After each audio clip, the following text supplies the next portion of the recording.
Hey guys, how's it going? So this video is going to be a little bit different. Ruben is currently moving, so he's been pretty busy. He hasn't had a chance to really write anything, no script, nothing like that. So I decided that I'm going to give this whole thing a shot. I've never really done a video like this before on this channel. I did it in the past, but that's all behind me. So today, I decided I would go over the argument from ignorance. And this comes up all the time in discussions with theists. And when I say all the time, I mean every single time. Now, I'm not sure if theists have a different word for it, because I know they don't use argument from ignorance, but when they're talking about it, they have some sort of form to it. It comes about in a way that you can write down on paper, and it's pretty consistent. It has a recognizable syntax. So I don't know what theists call it when they use it.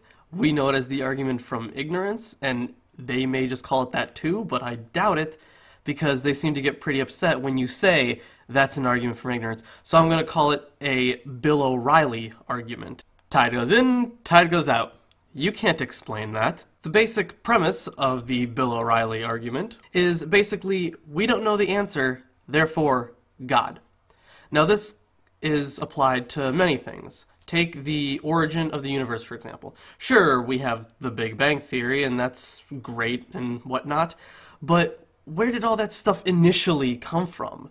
And that's a question we don't know the answer to, but that's okay. And whenever I'm talking to theists about this, and they ask me, but where did all this stuff come from? How did it exactly come about? I always say, the honest answer, I don't know. And they're like, well, there you go. That's God right there. So the first thing that they don't realize is that we don't know, therefore God, is actually a contradiction, because it's the same thing as saying we don't know, therefore we know. And that's ridiculous. Nobody would ever say that in a million years. It doesn't make any sense. But it seems to work for the argument from ignorance, even though it's completely fallacious. People fall for it all the time, no matter how many good points you bring up, because it doesn't matter what you know. The crux of the entire idea is that it's about the stuff that you don't know. This is also applied to the origin of life. Where did the first cell exactly come from? We have plenty of ideas, but we don't actually have a real answer to that. And again, they say the same thing. Ah, that's God right there. Now I've got you. And the same issue comes in. It's actually a contradiction. It doesn't make any sense. For these people, the absence of an answer means that the answer must be God. What else could it even be? And I'm just going to read one of my favorite Hitchens quotes, because I think it summarizes it quite nicely. Faith is the surrender of the mind. It's the surrender of reason. It's the surrender of the only thing that makes us different from other mammals. It's our need to believe, and to surrender our skepticism and our reason, our yearning to discard that, and put all our trust or faith in someone or something. That is a sinister thing to me. Of all the supposed virtues, faith must be the most overrated. I think this brilliantly demonstrates and destroys the argument for ignorance, because the entire thing is based on faith. Because let's think about it this way.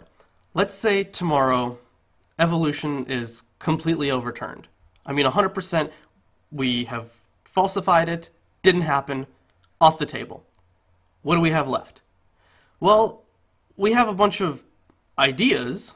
We have creationism, you know, the Christian kind, but then we also have the creation stories of every other religion.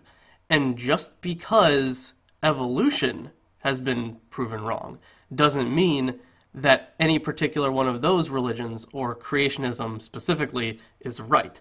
Because although one thing has been disproven, you haven't actually gotten evidence for the other thing. So the entire argument from ignorance boils down to this faith-based position. this argument also sometimes goes by God of the gaps, because wherever we don't know an answer, they fill in God for that gap and call it a day. They don't need more investigating. That's not important to them. They don't care about what's true. They just care about whether or not they personally have a way to explain that, even if it doesn't have any actual evidence. And this kind of thinking is dangerous too. Because take a few thousand years ago, people thought that thunder was the anger or the wrath of the gods. Tsunamis, hurricanes, volcanoes, disease. This was all thought to be the result of an angry god. And now, with modern science, we know that that's not accurate. We know, we have a real explanation for why these things happen, and these explanations are not only falsifiable, they have been demonstrated time and time again. And we can make models that have predictive capability, and that's incredibly important. All this stuff used to be answered with, God done it. But then once we actually find out an answer, there's no need for God. Nobody, or I don't think many people, are still going around saying these are the actions of God, although I know they exist, but it's really not many. It's really a minority. But since we have real answers for these things, people don't really feel the need to insert God in their explanation for it. So basically, it all boils down to this. The argument from ignorance is self-contradictory.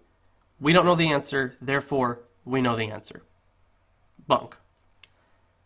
Another issue with it is that it is entirely faith-based. And the next issue is, and probably the last main issue, is that once we figure out an answer to these things, these arguments, they have really proven to be complete bullshit. They have really proven themselves to just not answer anything and just be a temporary band-aid. And it's not even a temporary band-aid, it's an imaginary band-aid. One that you just think is there, and it might help you, but nothing's actually getting answered. So have a great night, guys. Thanks for watching. And remember to check out our Teespring. We have a bunch of cool shirts, and if you like what we do and want to help us continue what we do, consider becoming a patron on Patreon. You get lots of cool rewards. And remember to like and subscribe if you haven't. See you later.